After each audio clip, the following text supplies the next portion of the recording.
Coucou vous, j'espère que vous allez bien. Donc on se retrouve dans mon décor habituel mais beaucoup plus loin. C'est l'heure du bilan des 1 mois de sevrage concernant le Xanax, la moitié du Xanax. Donc ça fait à présent 1 mois que j'ai commencé à réduire. Donc un jour je prends la dose normale, un jour j'en enlève un demi, enfin la moitié d'un.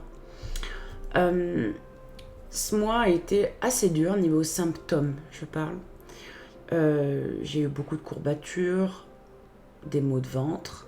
Et mon humeur pendant les 15 premiers jours de sevrage a été exécrable. Un jour je pétais le feu, 2 jours j'étais à la traîne, envie de rien, etc. Heureusement, bon, c'est pas mon premier sevrage, donc j'ai l'habitude. Donc ce qui m'a permis un peu de pouvoir travailler sur moi, de relativiser.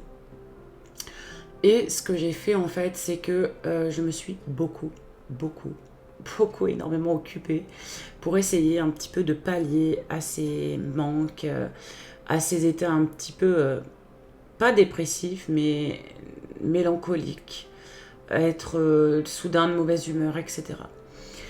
Donc le premier mois est passé.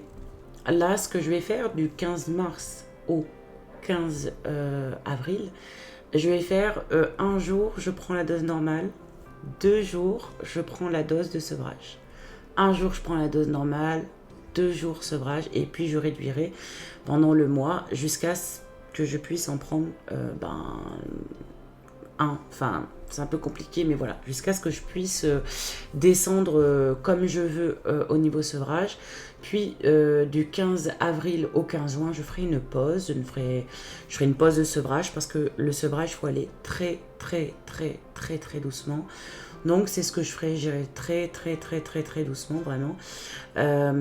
Et après à partir du 15 juin, je recommencerai pour, j'espère, arriver aux fêtes de fin d'année à prendre que mes cachets du soir pour dormir, à savoir le Norset 15 et le Xanax, enfin un et la moitié d'un au coucher. Voilà, j'espère vraiment arriver à ça à la fin de l'année.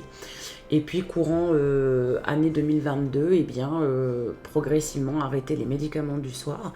Alors pourquoi je vais aussi lentement? Parce que si on va trop vite, on risque de rechuter sérieusement au niveau... En fait, c'est pas qu'on risque de rechuter, mais le manque de médicaments peut nous déclencher plein de choses. Les crises d'angoisse, bien évidemment, le mal-être, la dépression.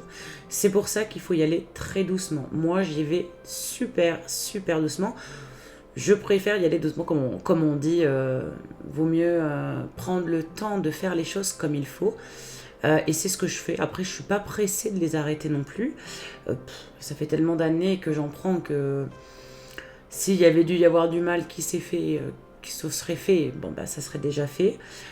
Au vu des analyses que j'ai fait, ça m'a pas fait de dégâts, donc je peux prendre le temps de les arrêter en essayant de m'habituer à prendre de nouvelles habitudes, qu'elles soient alimentaires, qu'elles soient des habitudes quotidiennes ou des habitudes de remplacer les anxiolytiques et antidépresseurs par des choses beaucoup plus naturelles.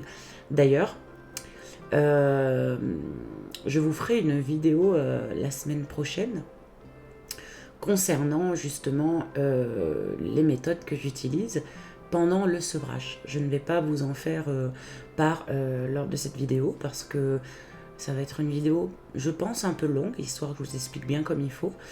Mais voilà, quand même, j'ai trouvé des petites solutions, qu'elles soient médicamenteuses ou psychiques, pour m'aider dans le sevrage. Voilà, j'aurais aimé vous dire plus, mais je suis tellement habituée au sevrage que je ne vois pas là tout de suite qu'est-ce que je pourrais vous dire davantage. Donc ce qu'on va faire, c'est que si vous avez des questions précises sur le sevrage, sur les symptômes que ça peut engendrer, n'hésitez pas à me poser la question en base de commentaires ou sur Instagram. Voilà. Eh bien écoutez, je vous fais de gros bisous, je vous souhaite une très bonne soirée, je vous dis à bientôt pour une nouvelle vidéo. Salut!